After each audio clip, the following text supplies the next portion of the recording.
Olá, irmãos e irmãs que nos assistem remotamente. Sejam todos muito bem-vindos a mais uma devocional da Faculdade Luterana de Teologia. Nessa semana, na qual comemoramos o domingo de Cristo Rei, o Senhor nos saúda com as palavras do lema semanal que estão no livro de Apocalipse, capítulo 22, versículo 13, e nos dizem: Eu sou o Alfa e o Ômega, o primeiro e o último, o princípio e o fim.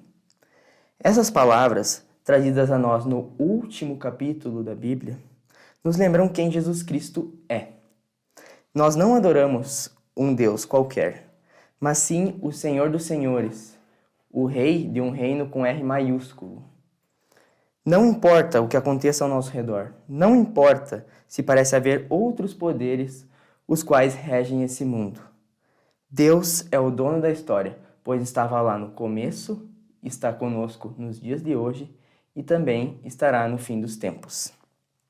Por esse motivo, assim como será abordado no texto da prédica, como seres humanos pecadores e limitados em todos os sentidos, temos aqui a oportunidade de nos arrependermos diante de Deus e também de agradecermos pelo perdão que Ele nos concede em seu infinito amor. Convido a todos para, nessa postura, orarmos. Senhor, muito obrigado pelo Teu imenso amor, por podermos chegar na Tua presença, mesmo sendo pecadores. Pedimos perdão pelo nosso pecado, que é contra Ti somente. Nos perdoa quando, em pensamentos, palavras ou ações, não reconhecemos a Tua soberania, o Teu senhorio em nossas vidas e na história do mundo. Também pedimos perdão pelas vezes nas quais não amamos aos nossos irmãos como o Senhor quer que amemos. Quando o nosso ego toma o Teu lugar em nosso coração, quando não perdoamos os nossos irmãos da mesma forma que Tu nos perdoaste. Quando Te deixamos em segundo plano para nos preocuparmos com outras coisas também.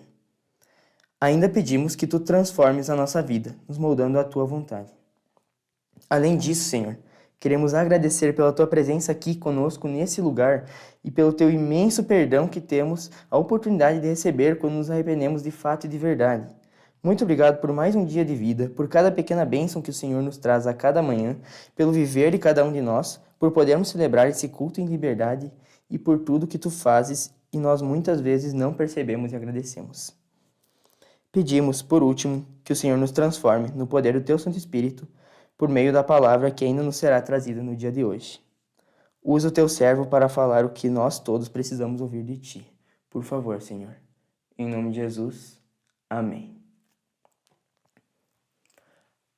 Agora nós louvaremos a Deus por meio de um hino e depois passaremos ao momento da palavra.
Que a graça do Senhor Jesus, o amor de Deus, o Pai, e a comunhão do Espírito Santo esteja com todos nós. Amém. O texto previsto para o último domingo do calendário litúrgico, denominado de Domingo Cristo Rei, é um dos textos que narram o episódio da crucificação de Cristo. Na placa sob a cabeça de Jesus foi escrito: Este é o Rei dos Judeus. Seu trono, a cruz, a sua coroa, espinhos. Vamos ler o texto. Lucas, capítulo 23, o verso 33 até o verso 43. Eu faço a leitura. Quando chegaram ao lugar chamado Calvário, ali o crucificaram, bem como aos malfeitores, um à direita, outro à esquerda. Contudo, Jesus dizia: Pai, perdoa-lhes, porque não sabem o que fazem. Então, repartindo as vestes dele, lançaram sortes. O povo estava ali e a tudo observava. Também as autoridades zombavam e diziam: salvou os outros, assim mesmo se salve, se é, de fato, o Cristo de Deus, o escolhido. Igualmente, os soldados o escarneciam e, aproximando-se, trouxeram-lhe vinagre, dizendo: se tu és o rei dos judeus, salva-te a ti mesmo. Também sobre ele estava esta epígrafe, em letras gregas, romanas e hebraicas: este é o rei dos judeus. Um dos malfeitores, crucificados, blasfemava contra ele, dizendo: não és tu o Cristo? Salva-te a ti mesmo e a nós também. Respondeu-lhe, porém, o outro, repreendeu-o, dizendo: nem ao menos temes a Deus, estando sob igual sentença? Nós, na verdade, com justiça, porque recebemos o castigo que os nossos atos merecem, mas este nenhum mal fez. E acrescentou: Jesus, lembra-te de mim quando vieres no teu reino. Jesus lhe respondeu: em verdade te digo que hoje estarás comigo no paraíso. É um texto de narrativa histórica. Faz parte de um conjunto de textos que também Mateus, Marcos, João narram e escreveram, e esses textos chegaram até nós. Cada evangelista com uma tônica bem específica, conforme viram e ouviram os fatos que aconteceram. Essa narrativa descreve o ponto alto do objetivo da encarnação de Cristo, a sua crucificação. Nas palavras do apóstolo Paulo aos Filipenses, ele foi obediente até a morte e morte de cruz. Em nenhum momento Jesus usou o seu poder de Deus para si próprio. Ele abriu mão do direito de viver como Deus. Ele viveu a precariedade da vida humana. Sentiu fome, sede, cansaço, dor, tristeza. Mas ele permaneceu fiel à sua missão até o fim. Cada evangelista traz dados deste evento. No texto que lemos, Lucas destaca a zombaria dos que estavam executando ou assistindo à execução de Jesus. E a postura, o comportamento dos dois que foram crucificados com Jesus. A zombaria foi feita pelos líderes, pelas autoridades religiosas, pelos soldados romanos e por um dos crucificados. Qual é o conteúdo da zombaria? Se és o Cristo, se és o rei dos judeus, salva-te. Demonstra o teu poder. É um apelo tentador. Jesus sabe que ele é e bem poderia se livrar do sofrimento, mas importa obedecer ao Pai.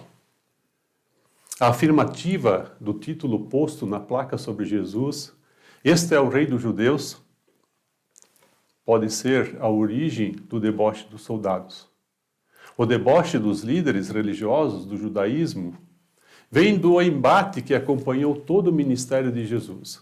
Eles queriam provas da cristocidade de Jesus, visto que Jesus os enfrentava e revelava a hipocrisia deles. A placa que anuncia Jesus como rei foi determinada por Pilatos. Porém, tudo indica que Pilatos não o fez por deboche ou por zombaria. Fez por convicção.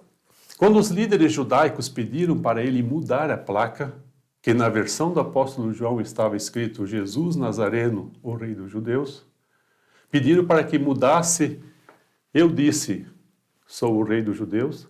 Pilatos respondeu, o que escrevi, escrevi. Com isso, Pilatos demonstra a convicção de que condenou um rei. Alguém que apresentou diante dele uma postura real. Alguém que falou de igual para igual.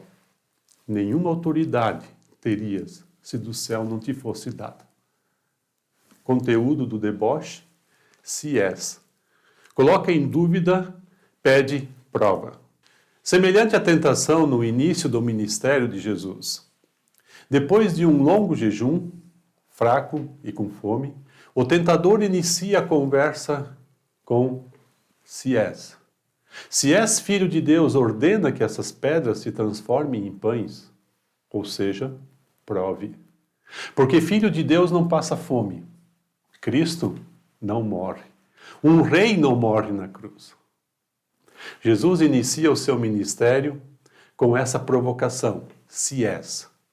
E termina diante da mesma provocação, se és. Antes da crucificação, quando Jesus anuncia o que vai acontecer, Pedro chama ele para o lado e diz: isso não vai te acontecer. Lógica de Pedro: tu és, e se és, não poderás morrer.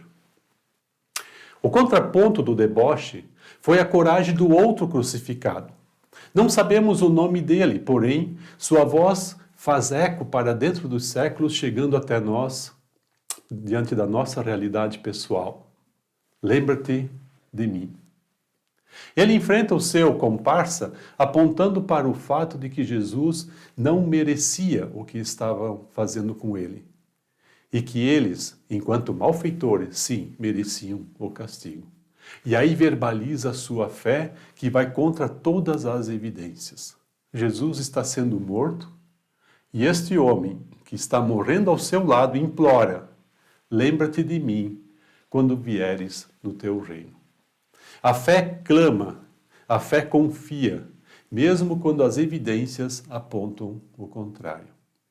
Queremos destacar 3 questões para a nossa reflexão a partir deste texto. Primeiro, Jesus não corresponde às expectativas humanas. O ser humano, quando projeta divindades, quando cria deuses, tem no seu desejo o poder, e no poder a sua ênfase. O arquétipo, a projeção humana sobre a divindade, concebe Deus conforme as necessidades humanas. A criatividade humana, ao criar deuses, é impressionante. A forma básica de conceber Deus é mais ou menos assim: Deus poderoso, ser humano ruim, ações para aplacar a ira ou a ira dos deuses.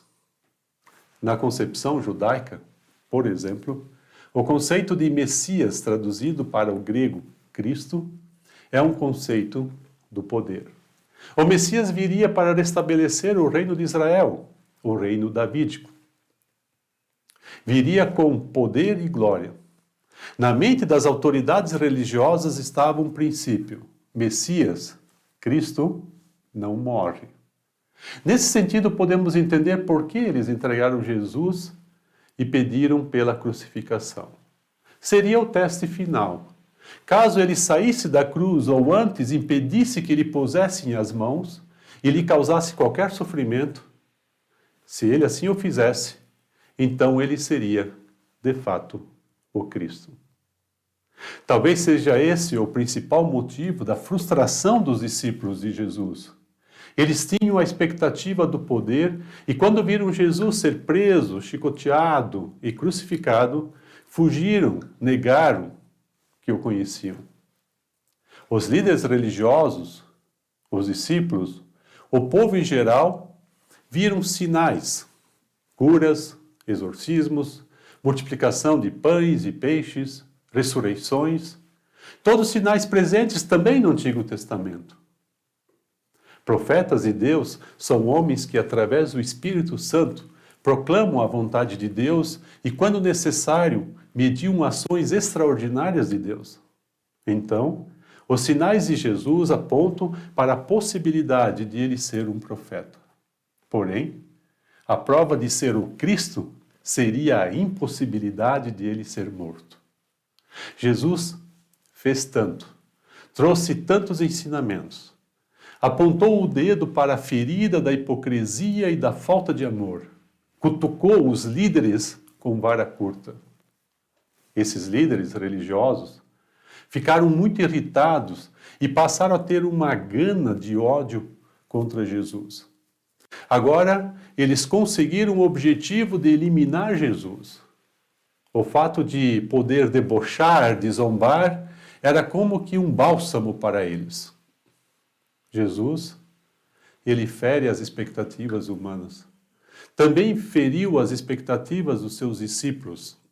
Nós temos, por exemplo, registrado isso naquela caminhada de Jesus com os discípulos de Emaús.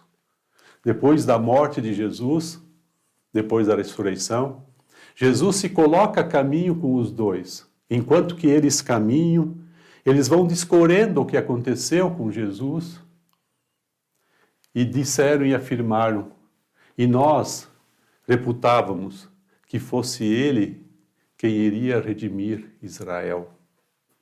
Ali a gente vê a frustração, a expectativa de que Israel seria redimido por Jesus, porque Jesus é o Cristo. Como Jesus não redimiu Israel de forma literal, tomando o poder de Roma, então vem a frustração. Jesus, na mente dos discípulos, deixou de ser o Cristo em sua morte. Jesus também fere as nossas expectativas. Muitas vezes somos tentados a querer adaptar Jesus conforme nós achamos que ele deva ser. Achamos que Jesus está aí para nos servir, fazer nossas vontades ou suprir nossas necessidades. Em nossos dias, em muitos lugares, Jesus foi adaptado, por exemplo, ao Deus do mercado, o Deus da barganha, do toma lá da cá. Discurso do tipo, se és filho de Deus, não podes permanecer doente, pobre, em sofrimento. Quantos sofrem esse engano? Não conhecem a graça e a misericórdia do Senhor. Falsos líderes apresentam um Jesus diferente do Jesus revelado na Bíblia. Então, a primeira reflexão que nós fizemos, Jesus não corresponde às expectativas humanas. A segunda, lembra-te de mim, Senhor. Nós queremos aprender com o anônimo crucificado. Nosso clamor precisa ir para o endereço certo, o Jesus crucificado. A fé só é fé quando crê contra as evidências. O malfeitor sabia dos seus pecados, da sua pecaminosidade, da maldade que fizera. Nós não temos detalhes da vida deste homem, temos apenas um resumo feito por ele mesmo. Com justiça recebemos o castigo que nossos atos merecem. O que de fato merecemos? Resposta: a condenação. Não temos nada para apresentar para Deus que possa convencê-lo de algum mérito nosso. Nossa natureza é má, somos pecadores. Sabemos disso. Não temos alternativa. Talvez pudéssemos fazer como os fariseus, que tentaram ser bons. De tão bons, descuidaram do próximo. De tão bons, não reconheceram Jesus como sendo o Cristo e ainda debocharam dele. Assim como a súplica de Davi no Salmo 51. Compadece-te de mim, lava-me, purifica-me. Pois eu conheço as minhas transgressões e o meu pecado. Purifica-me, não me repulses da tua presença. Esse é o clamor que agrada a Deus. Lembra-te de mim, Senhor. Os zombadores, cheios de si, da autoridade religiosa, da autoridade militar ou da arrogância maldosa, não reconhecem a real situação de miséria humana. O pecador, o transgressor, aquele que olha para si e não encontra outra coisa senão a sua sujeira, clama: lembra-te de mim, Senhor. Tem piedade de mim. Não há nada em mim que mereça a tua atenção, a tua lembrança, o olhar do teu rosto. Por isso, e somente isso, conto com a tua misericórdia. Não tenho nada para oferecer ao Senhor. As minhas mãos não estão apenas vazias, estão sujas. Por isso, lembra-te de mim. Nos colocamos sob a misericórdia de Deus. Fé é exatamente isso. Confiar que mesmo não tendo nenhum mérito, nenhum merecimento, a salvação nos é dada pela graça. A ressurreição nos é garantida porque estamos na memória de Deus. Ou, usando uma imagem do Apocalipse, nossos nomes estão escritos no livro da vida. E ouço acrescentar, a tinta da caneta de Deus é o sangue de Jesus derramado na cruz. E aí podemos ouvir, ainda hoje estarás comigo no paraíso. Na primeira reflexão, Jesus não corresponde às expectativas humanas. Segundo, lembra-te de mim, Senhor. Terceira reflexão, perfil de Deus revelado em Jesus como amoroso e perdoador. Interessante. O crucificado pede pelo reino de Jesus e Jesus lhe anuncia o paraíso. O reino de Deus é o paraíso. Paraíso é lugar de relacionamentos saudáveis, sem fingimento, sem máscara, sem maldade. Paraíso é o lugar onde o pecado não existe e não determina as relações. Ainda hoje estarás comigo no paraíso. Essa atitude perdoadora de Jesus já está descrita no verso 34. Pai, perdoa-lhes, porque não sabem o que fazem. Jesus conhece a ira do Pai. Sabe que o Pai pode eliminar a todos que participavam deste momento de zombaria e de deboche. Depois de tudo o que Jesus sofreu, ele clama que o Pai perdoe. Quando Jesus clama pelo perdão do Pai, ele está indicando qual é a atitude dele. Esse é o convite permanente de Jesus. Esse é o anúncio constante do Evangelho. Venha até Jesus.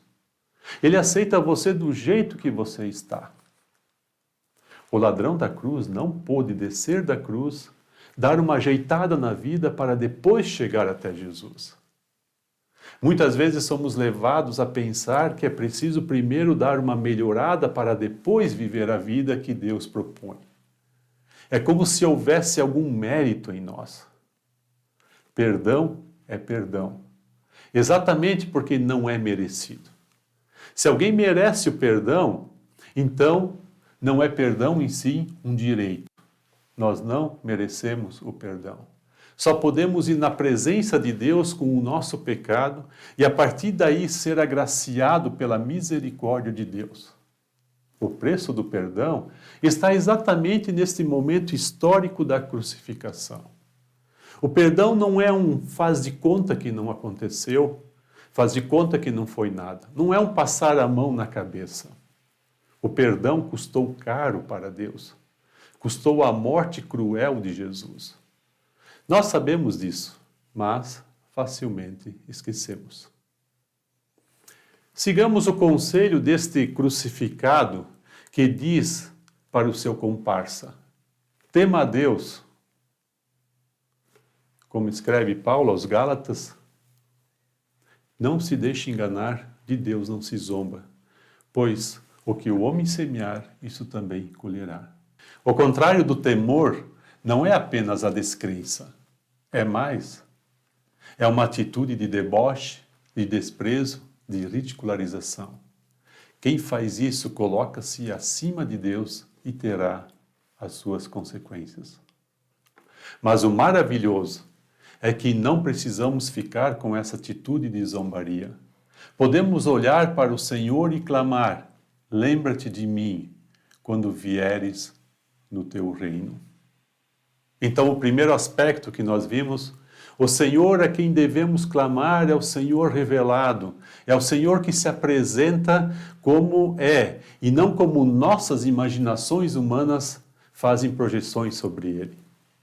E como ele se apresentou? Como aquele que viveu a realidade humana e encarnou o nosso pecado, morrendo na cruz. A justiça de Deus acontece na cruz.